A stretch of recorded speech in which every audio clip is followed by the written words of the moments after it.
Lucian this time not going to be seeing the light of day. Had one win in the counter matchup as they swapped it last second to mid up against Galio, but then did not go well in the second matchup for Ruler, and Lissandra going to be the last ban here on the side of Afrika. Afrika could be looking to first pick Urgot here. We know Yukal plays in the mid, played at KT Rolster at the World Championships at Keen. You know, I'm going to give him faith that he can play Urgot. No worries about the Urgot pick there as a flex. If you're wondering about Dread, the jungler here, it's not a rename of Spirit. This is a new jungler, came from Challengers Series. This is a guy who plays ultra aggressive. There's aggressive junglers, and it feels like every good jungler is called aggressive. And there's Dread, who's known for Kindred and other out-of-meta stuff, and for basically always finding something with a skirmishing advantage. That could even be the Aatrox, as the Aatrox three-way flex is locked in for Afrika Freaks. Aatrox, a ridiculously strong pick, not just because he's a strong champion, but as you mentioned, the flex. You can put him pretty much anywhere, and that means that the Urgot will go the way of SKT alongside one other champion. This was Casper Cup. You'd think maybe Galio Urgot first round. They were first rounding on the red side, their solo lanes pretty exclusively. The Urgot part is no surprise. Faker or Khan going to be piloting that one. One more clear to lock in for his team here. No real need to claim a jungle. In fact, jungle meta is picking jungle very, very late in the draft. So they're going to go support. The Tom Kench defensive option ripped away from Mata. Seems like he's engaging. They pick up the Rakan first round on the red side. Yeah, the Urgot makes sense. They can't exactly put all their eggs in the Galio Rakan basket. Urgot just a little bit too strong, which means that Afrika on the other side can easily pick that one up. Looks like they're going to do that. We have a new flex for Galio, was played in support in game 2 of the first matchup, so suppose it could be there, but probably not. Still just a really strong pick. Hey, you got to mention the stats when they're important. Elise support undefeated, Galio support undefeated. LCK 2019, baby. Oh, no. As the Camille left open. Camille also a multi-way flex. Previous Afrika Freaks support Tucson played it in the bot lane, but Camille Galio engages a guarantee for the side of Afrika Freaks. SK Telecom T1 looking to round out their first round. Could take an entire bot lane and start banning bot laners. Could also take a flex champion. Let's see what they want to pick up here for SKT. Xayah, just to make sure they have that Xayah Rakan for the bottom side, is going to be selected for them. So they have the flex of the Urgot, which means that the solo lane and the jungle remains for SKT, whereas a bottom couple of champions remain here for Afrika. Ezreal, super OP on this patch, is going to be banned away. So with Camille, Galio, and Aatrox locked in, we think we know the top side of the map for Afrika. Like you mentioned, there's no 100% nature to that anymore, but we think we know what to expect there. We think we know that Clid will probably lock in Lee Sin this game. Sejuani is available, but the Lee Sin also has some decent options here, and it is Clid's ultra comfort. Will Afrika ban away a jungler is something I'm interested to find out.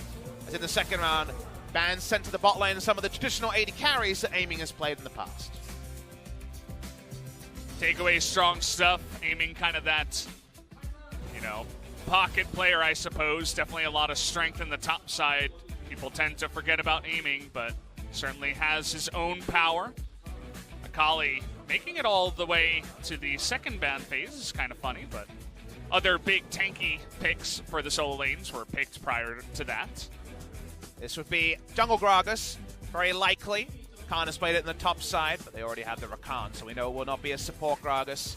And look at this, a last-second flex. This is a jungle Elise they're being considered here. Now, for Afrika Freaks, I actually wondered if Vladimir would be the lock-in here, because they already have Camille Aatrox, and they have a Wombo comp already. Vladimir, if you can get through laning phase, is great, but there's no Vlad Tom Kench option. So you wonder how you can get away with a Vladimir against Xayah Rakan. They're really considering a lot of different ideas, Afrika Freaks. Marksman will be the more reliable choice because the laning phase could be tricky. They will finally settle on the Sivir.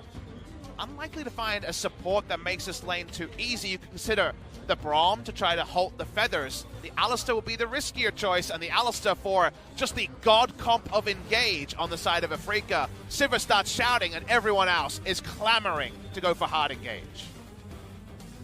Gotta be a fun one there for Jelly. He didn't look too confident about the pick. Hey! Oh, baby! Okay, Fiora comes out here into the lineup, and You could look at that for the top lane, but Fiora versus Galio, also a thing we've seen before. We'll see where these picks line up. And every SKT fan would have been clamoring for Khan to return to one of his two legendary carry champions. They are Jace and Fiora. His Fiora God status was locked in for Longzhu Gaming. Will this be the matchup? Fiora versus Aatrox. First time I would have seen this match in professional play.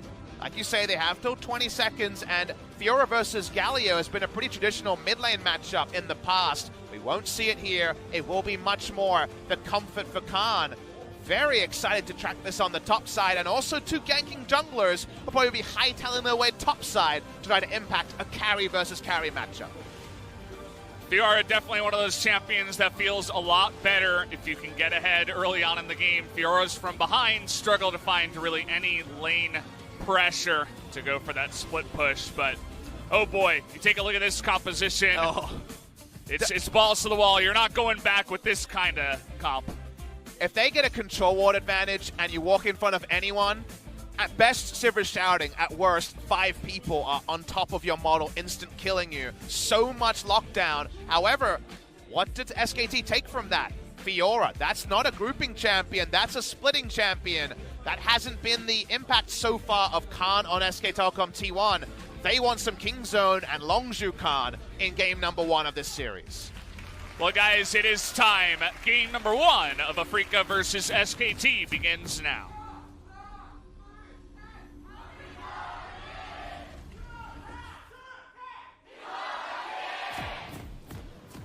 Afrika always had a pretty strong fan base, but here in Korea, nothing really stands up to SKT.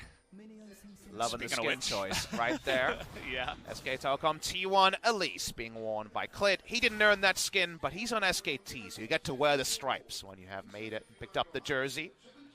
Amy's got some pizzas he's happy to throw out. We're talking about pizzas a lot in our first series, but not quite as literally as with pizza delivery Sivir. And you'll know, Valdez, that I'm a really big fan of Sivir right now. The laning phase against Zyrakon's actually pretty tricky. The timings on your spell shields aren't always clear, and the feather interaction with the spell shield can be irritating. But Sivir's buff was way bigger than people give it credit for. The ability to hit 5 members of the enemy team for equal damage has propelled Ezreal's ult way up to god tier status, and the same is true for what Sivir can do with her Q. The 600 CS win condition is there, but the early game hits harder than ever before. Really does. We've seen some nice Sivir plays so far, especially with the spell shield timing. I think that was Zenit on the side of KT. He was just right on the ball with those spell shield timings. We'll see if aiming can live up to that, as it was pretty impressive, but can't wait to see Clid on Elise against Dread on the Camille. Definitely a couple of champions that can get really aggressive here in this matchup. Only real issue with Elise in this meta, and one of the reasons why she was phased out is not necessarily direct nerfs or item reasons, but the game went from level 3 ganks being the god tier to level 2 ganks, and that is the one area where Elise does fall away. She is very much level 3 centric compared to Camille, who just like Pantheon is ready to go at level 2. But now at least we haven't seen too many level 2 cheese ganks be pulled off. Dread's top side, but he's spotted. They started on the opposite sides of the map, so the jungle pathing between two very aggressive junglers is going to be a treat to follow. Dread spotted on a ward, spotted by the Ghost Poro, and it looks like he knows that because of the Poro. He's just going to go ahead and take the Krugs away on the top side of the map. Seems like they have a decent read about where Clid is as well. He's just down here going for his own scuttle, so they're going to trade them in the early game at least. Does feel like the blue side vision has been to guarantee camps to the Camille, whereas the red side vision's been to spot. So they've actually been, for different reasons, a information advantage to SKT in the early game. Not going to be wielded just yet by Clid, but he won't be surprised to see that his Raptor camp's going to be, at best, a little bit less chickens than he's used to. Unfortunate timing for him, actually, the Galio pushing in the Urgot in the mid lane. Yukal versus Faker in this matchup. Clid just going to clean up as many of the Raptors as possible, as you were talking about. Also, all the Krugs weren't taken. You can see that dot is left remaining up in the top side, so also a little bit annoying for the side of Clid. Dread living up to his name, getting aggro, already counter-jungling quite a bit. Early game, not going to be where this lane is going to shine for the Fiora, so understandably going to be kind of left to the whims of Keen. In terms of where the priorities are at, definitely top and mid early game, I would give the advantage to Afrika, and Camille's jungling around her strong side, so that part you can definitely understand. Bot lane is the strong side for Clid, so for now at least, it seems like the junglers are observing the tendencies of the Dross they've locked in. Clid, interesting path, starts red, comes down, takes Scuttle, cleans up Raptors, and then makes her way all the way down to the bottom lane. There is a ward in the brush. A fresh ward as well. It was just placed because they know that Clid is playing bot side. Nicely done by, I'm going to assume it was aiming, but not 100% clear on that. Looks like it. It's on cooldown. A team decision. Got to put down those wards. Backing on it right now is Mata, so feels like they're just memeing a little bit right now, but we'll see if Afrika lets them go. Looks like they will. It's actually a really good move because if you suspect there is a ward there, remember Zyra can't have that dual recall possibility, so it's a very easy way to force the enemy's hand. They can't know for sure the ward was there because there was no reaction at all from Jelly and aiming. So now they can keep the ward there for the maximum duration, and there was no tell to the side of SKT that there is a lane ward from Afrika.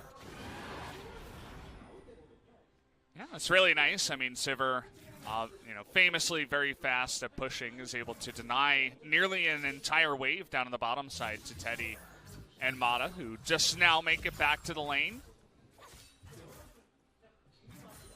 Seeing for now at least Dread. He's chilling, waiting for the Rift Scuttle to spawn. Top side, happy side for him. Aggressive control ward placement. It's a brush that doesn't always get checked, so it can be a little bit tricky. You can get that down relatively early. And looks like Clid isn't even going to go into the Scuttle Crab location right now. Perhaps doesn't feel comfortable enough. Is just heading up towards the Krugs for now. No next levels just yet. It's all been pretty calculated so far. Junglers playing on their strong sides. No one really veering into dangerous territory. The junglers have kind of been ships in the night outside of, meeting at the enemy Raptor camp there that Clid found Dread with his hand in the cookie jar a bit. But no successful ganks for the Camille just yet. She definitely has the earlier ability to impact the lanes. Let's see how Afrika plan to play around the bot side, because Camille Galio is the reliable engage, and sending everyone bot lane is always something you want to do with a Galio. That you do, but at least the Zyra, once they hit level 6, can be tricky to get on top of and gank, especially that Teddy does have heal. We saw that be a factor in the first matchup with Peanut going too deep onto a Kalista with heal and not able to pick up the kill.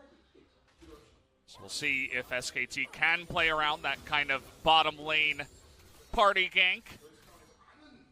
And one thing we'll learn from this is where SKT's communication is at, because that's been the one thing we've wanted the most, right? Who's the shot caller? Who's doing the dominant voice? When they've been interviewed and asked about it, they say, oh, it's some pretty diplomatic shot calling. And when you're winning, diplomatic shot calling is usually fine, right? Just in general, when you're winning, shot calling is a little bit less under the microscope. The reason why I say in this game shot calling is important is not so much that Afrika Freaks are predicted to be a strong team. It's not even paying lip service to how good Afrika was in the past. It's the unique variable SKT have is that just the E is a bit short there from Faker, but think about how SKT win this game. It's largely around the split push. It's largely around Fiora in the 1 and the 4 of SKT not being engaged upon by a cavalcade of hard engage on the side of Afrika Freaks. Whoa. Clid and Dread. That was a close one. Feels like both these junglers really hanging around mid for large periods of time, just waiting for ganks that they expect could happen, but no one has really found each other until that moment where the Cocoon goes wide onto the Camille. Camille level 6 before the Elise, and now he's getting aggressive with red buff here, trying to get the smite, and it looks like Clid just going to give it away. Exactly as Yukal was in range as well. He'd already dodged the laning phase, pushed into Faker, and guaranteed he would have first rotation. So very good communication there between Dread and his new mid laner and Yukal. But again, coming back to where this game is going, no one can be caught. Speaking of getting caught. There's the flash, and Faker in a ton of trouble right now. The easy first blood goes the way of Dread. Clean Camille gank for the first blood. And Valdez, it's so reliable. So many different ways to engage like that. Communication will have to be pristine, or in the late game, one pick might thwart any split push from Khan. I mean, Faker not even going to blow any of his summoners. He knew he was dead. The second the Camille lands that one, he had to flash first. Otherwise, he was pretty much boned. And even then, might have been a kill. So nice little play there by Afrika. When's the right time to flash against Camille Galio? Before, to be hell away from them is kind of the only good answer there. It's now. Exactly. Could have tried flashing then. I think he still would have died. So probably really good, no good time to flash. He goes down anyway. Good gank from Afrika. Took a bit of time, but you see the coaching team there of 4, Vinyl Cat, Yon, Nofe, and head coach I Love Ove, all understand that that's exactly the sort of practice they put in. It comes up on the stage to First Blood. Klid here in the top side. It looks like Keen has a good idea that something's up, especially because Khan is trying to bait him into a fight right now. And so Klid's gank not going to come off here just yet. He's been waiting for quite a while. Isn't it fun that Afrika versus SKT, as things stand, is also a bit of a clash of ideologies? We'll hold the point for a bit as Klid is so desperate to make this gank work, but not been able to find anything so far.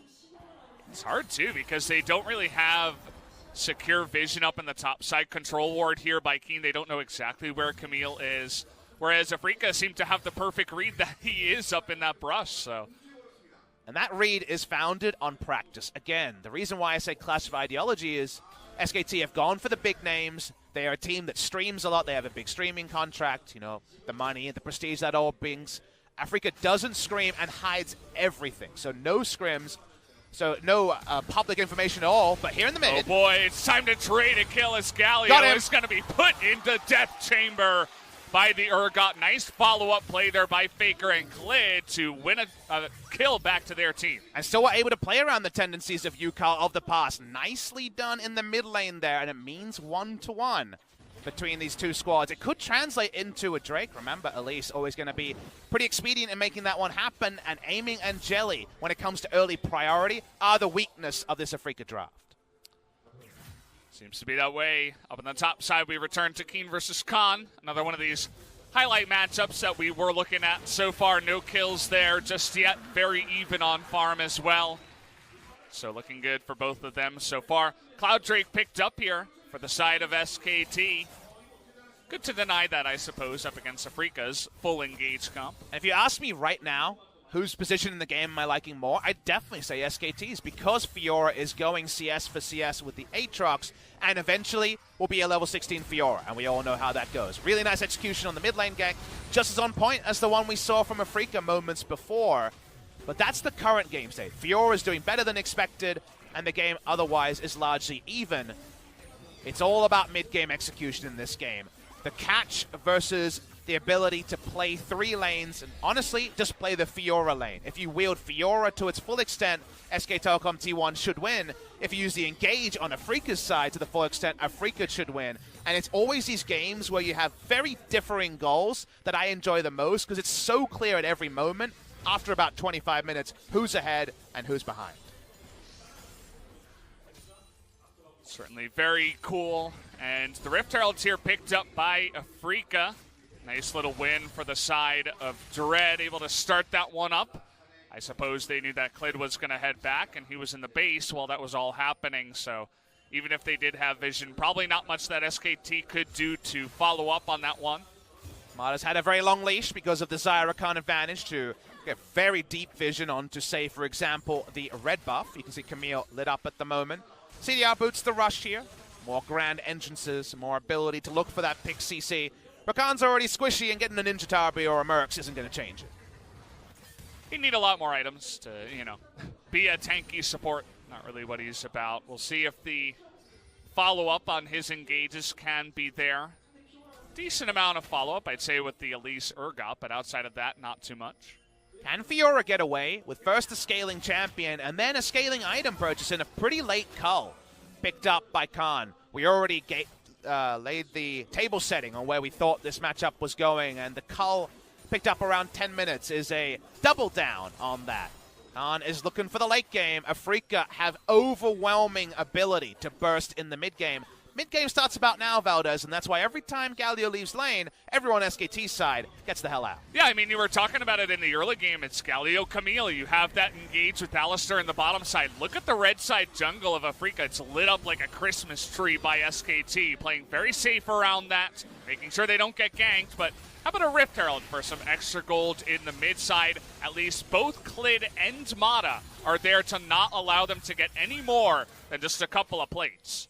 That trade looked pretty good for the side of Khan as well. So Fiora doing way better than expected. It is Grasp Fiora, if you guys are going to move your attention to the top right of the screen. So ability to take bone plating or some extra sustain options has allowed him to do very competitively in this lane. So that's the learning for me here, is that Fiora is able to go CS for CS with a top lane Aatrox. Wonder if we'll see more of it, or if it's just a specialist choice for Khan. I mean, you think about it, you have the riposte to deal with all of his stuns that Aatrox has in his kit, and you're ice skating, right, away from all of his AoE abilities essentially, and the lockdown. So if we weren't casting, I'd slap you, Valdez, because you have a riposte for a million different types of annoying CCs, knockbacks, knockups. Aatrox is really damn annoying to deal with. I don't think the single riposte should be enough. So I think this is more about execution by Khan, who so far has been playing this damn clean. Yeah, he looks good. You can certainly dodge a lot of Aatrox stuff. He's made it look pretty easy so far. Went for the early Ninja Tabi as well. You need that movement speed to deal with that kind of champion, so feeling pretty good. That one ward that Dread keeps getting spotted on means that Faker has been pretty safe afterwards. Gotta say, the vision in general, we liked it at level 1, spotting out the enemy jungler, and a lot of spotting. They continue spotting now. Nice cocoon here, should be flipped over the back. Flash is here for you, Cal. Gets the stun into the combo, doesn't even bother to get that one down, and Faker able to land it, gets the kill to Galio. And man, wards can turn to so much. The wards in the early game allowed Elise to stay away, and 2 kills now on the mid lane through really good synergy between Klid and Faker. This is good to see, but here we go. Well, they spot them coming in, aiming, taking a ton of damage, has to flash away from that one. Mata makes his way in with the grand entrance from downtown, and Dread in so much trouble now is going to be taken up. Nice follow-up cocoon here onto Jelly.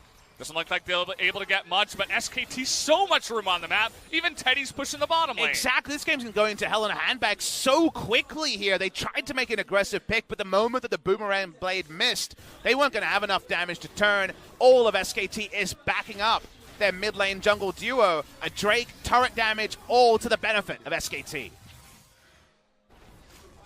Everything feels good. Mid lane, a couple of very important ganks by Klid here onto you, Cal. Bottom lane, because of that rotation, able to get a big win. They take out the first turret down there, and the second Drake as well. And then the top lane we were mentioning, Khan just winning that lane. It feels going very even on that Fiora who wants to scale. This deep ward that you see Yukal now pathing over spotted Camille a moment earlier. That helped Faker not die. And then also was the reason this kill was academic for the duo of Faker and Klid. Really intelligently played. This is the crafty veterancy we want to see from a squad like SKT's. So many other big names have been on the losing side in LCK SPRING so far. But you can see the in and out of game practice has been pretty on point by the side of SKT. And now we get to the worrying side of the coin for Afrika. Remember, all those kills came in while the Galio ult and the Camille ult were available. If you fall far enough behind in gold, and right now they're not behind in gold, but there's the potential for that to grow at this point in the game with some outer turrets down, then maybe the Wombo doesn't kill people and Fiora is split pushing, and that's where you just straight up lose the game if you're Afrika Freaks. I said it in the beginning, Fiora feels a lot better when you're winning the game, and already going even feels like winning the lane. And you can see that even Keen isn't confident enough to even fight over the Krugs. I mean, Khan is just owning him in that sense, and now he's got a red buff. So what can you really do? Keen seemingly having a very hard time in this lane. Love bringing back the Fiora for what would be a very hard lane. We're going to have a big engage, though, trying to get on top of Mata. The Blasting Plant, though, knocks Dread out of the Hextech Ultimatum, which gives him the room to get out. That is huge to keep them safe as turrets go down on the other side. All calculated for SKT, and meanwhile, Afrika at all. Let's see, they're trying to turn on to Faker, but I don't know if this is the right call. Dread, he is so squishy as well. He has that stopwatch, which is going to save him, but Faker and Mata going 2v4, going to win the fight. Meanwhile, Khan's under the inhibitor turret at 18 minutes. There's that one riposte in the grand entrance. He is going to go in and hop his way out. Doesn't want to overcommit underneath the turret, but you could see how this Fiora matchup is just looking so good. It only gets better and better, and that's not even with the Cull cashed in. The Ching is going to be massive the moment he has that. Speaking of Ching, Teddy pushing up, getting damage onto this outer turret in top. Everything's coming up SKT in the first 19 minutes.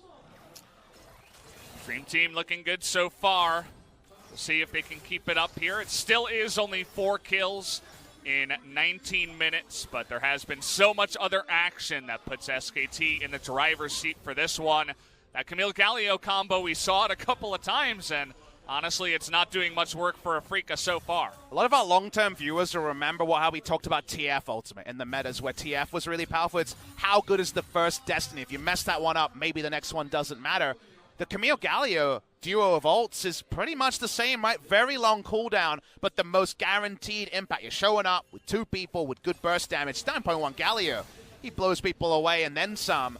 But if it's just not being used because the timings are not there, because the warding has been so on point by SKT and so deep, they've never actually found the chance to wield all their wombo combos, and both in the skirmishes, which haven't been dominated by Camille Galio, and also in the 1v1 by Khan, everything's come up SKT, and now maybe it doesn't matter if they find the picture-perfect Galio engage. 20 minutes ticks, and SKT already setting up vision around the Baron. It looks like 2 or even 3 control wards already are down, just to make sure that Faker can push down this top turret, as well as begin to pressure in there. The Xayah Elise combination, pretty decent at taking out that Baron, pretty fast at least. 3 winning lanes in CS. Things looking good for SKT. They control the pace of this game, but will we see a desperate engage? Because it already feels like the next one from Afrika might be necessitated in the next 2 to 3 minutes. Jelly Force ultimate, just a bit of a wonky positioning there. Shouldn't have even been in range, but get hit by Cocoon. Has to ultimate and now go back with a recall. So even more map pressure given over to SKT with 1 swift move. This is Jelly, the man who stood behind Tucson for all of 2018 and 2017, finally making that big starting spot onto Afrika. Always awkward when you're in an Alistar game and you're unsure if it's time to headbutt, pulverize, or disengage. Ends up just wasting his ultimate with no gain at all. The Sivir Alistar lane, lack of control there, is one of the contributing factors to Afrika really feeling like they're being pulled in every direction and not finding any wins in any of them. Yeah, nothing really going right for them. At least the Camille hasn't died so many times, only once in this game. Really just has been the more effective ganks in the mid side by Clid. The first one, super clean, gets the first blood over to Dread. But after that, it was all the Clid Faker show to win that lane. And how about a 3rd Drake, a 2nd Mountain Drake as well to just speed up that Baron to even higher highs. SKT going to be pretty happy with that. Would love to go back and do a VOD review of the early game warding. To me, the warding in this game was the real MVP because they anticipated so much based on no information. They didn't even know the tendencies of Afrika. No one can. They show nothing when it comes to public information, but they both read the draft of the enemy team and just had a very next level read on the game, because the safety by which they've been able to open up this goal lead is what should be commended. This hasn't been explosive, it's been calculated. Clean stuff from the beginning, other than just the 1 death in the mid lane, which was pretty unavoidable for the situation that he was in. It's been really clean stuff from the side of SKT. Definitely good news for them after they did go down to Dom1 Gaming in the Kespa Cup. Couple of eyebrows were raised and saying, hey, what's this about? I thought they were the dream team. I thought they were going to win Kespa Cup, maybe face Griffin in the finals, and then that would be, a close matchup. But go down to Dom1 Gaming. But they'll be happy to say that they look much better here so far for their first couple of matches of LCK. And the biggest data point for me is it's with Khan on a carry. It's with Khan not on Urgot Lissandra kind of duty. It's very much on Again, he's even away from the rise. He's on something that can attack lane and scales well. Dread dives in, doesn't find anyone. Hookshot on cooldown. Righteous Glory by Faker. They want blood as Dread even has to flash away from that one after hookshotting really deep into the Baron pit. Gets away, but loses a lot. The items are there now for the Fiora. Trinity Force and Ravenous Hydra are completed. Very, very difficult. Maybe impossible for Keen to outplay the Fiora. She's also about to crest level 16, and the ult scaling is going to be relevant there as well. So right now, everything is coming up SKT. They are in a wonderful position in this game. Now, they've been in a similar position and lost. You'll remember the game where Mata was everywhere on the Alistair, and they felt like they had an unassailable lead and went on to lose against Damwon Gaming. This time, it feels like they're a lot more on point, especially with their macro plays and their rotations. So SKT fans will hope history doesn't repeat itself there. They have so many different things they can do. They send Fiora bot. The question is, how the hell do we deal with this Fiora? They get the deep vision down. SKT don't have any worries about being hit by a wombo combo. So in so many different ways, they should be able to trade up. Anything less than extra turrets or a Baron is probably a misfire based on the game state right now if you freeze it at 24-30. Perhaps they needed more pressure in the top side to shut down this Fiora, because you were mentioning that cull that came in late. It's part of the reason why very far ahead in gold now is Khan and feeling pretty good. Jelly now looking for an engage in the zero vision jungle for Afrika. They're really struggling to find anything here. One of the few comps we've seen that can actually use sweep as well. They have an Elise who's very elusive. Baker is unkillable. Rakan can jump over walls. They can actually clear vision better than most comps on this patch. Is under turret. Seems like Khan misjudged that one. Don't worry, guys. He's got Ravenous Hydra. Next minute. Oh, there it is. Mata finds two. The Galio comes in, but Alistair goes down first, and they're looking for Dread as well. Keen and Khan both TPing in, but already two members of Afrika are down. Ucal trying to do his best to fight up against Khan. Goes for the flash here on a Faker. But it's not going to go too well as Keen is going to be burst down. Could even be an ace, only aiming with no room to even DPS is left alive as SKT take out 4. 4 kills for 0, no deaths at all. SKT play that perfectly. Like we mentioned, with their sweepers, they can clear vision and actually make a proactive pick at 24 minutes around inner turret territory in mid. They have a lot of Baron damage, but a lot of squishies here. They'll trade tank it down. They'll get the Baron, and SKT open up a huge lead in game number 1. Wow, and now you got Khan on no. Fiora with Baron, and unbelievable pockets filled with gold right now. He hasn't even gone back and bought right now. He's probably going to pick up a third full item when he does. Let's take another look at the fight, though. Watch the replay here. It's all about the assertive picks you can make when you have a control ward lead. The deep teleport in the mid lane is always going to be turned upon by 2+ members. They just kill the closest target. Everything lines up for SKT, and now in the 1, in the 5, in the catch, SKT have nothing to worry about. They have what feels like an unassailable lead in game number 1. Khan even joining for this team fight. It was half over by the time the top laners even got there, so feels much better for Fiora in that sense. Grouping Fiora is either the game is over or the game is over, and this is definitely the latter, as this is the joyful time to queue up, do about 1,000 damage, and watch your Xayah. There's just no threat onto her because, unfortunately, people are exploding in front of the SKT duo lane. Third Mountain Drake means that Fiora is basically untouchable. Feels unfortunate to say, but definitely has the feeling that SKT have this one in the bag. But more importantly, just how clean it was. A lot of people talking about how good Afrika is right now based on what they've heard. But in the first game here, SKT have certainly outplayed them to a great effect. What we've seen from SKT was one single style they played a lot of times, and you never know how to apply Occam's razor to that. Are they playing it because they think it's the strongest, or are they playing it because that's all they can play? And people, depending on whether you're a fan or a hater, will always look at it one way or the other. That's why I like to see it and say, yes, in 2019, Khan can still load up on the hard carries and make it work. We weren't sure. He's been very out of sorts for the better part of 6 months. Baker chases in. He wants Jelly. Yeah, Jelly, kind of unfortunate right now, is going to have to ultimate after the Fear Beyond Death does land onto him, and nobody wants to go near Khan. Nope. Triple Mountain Drake. See you later, turret. as a couple of them will go down here. Khan and the rest of SKT pushing for that win. And when does Khan start seeing 3 bad guys and trying to outplay, that's going to be the icing on the cake, as there's the Sivir ult. Well, they got to make something happen, and they want Faker. He's so tanky, though. Keen just pops almost there on the backside. Jelly as well, super low. And Khan into the backside onto Dread. He's super low, but it doesn't matter. Double kill goes to Faker as the Freaka fall apart like a house of cards. And SKT going to easily take the victory here in about 28.5 minutes. This is going to be a slaughter from the side of SKT. Excellent performance from them from level 1, from the smart wards they put down. The vision led the way, the players did the rest, and well-deserved victors in our first game of the series.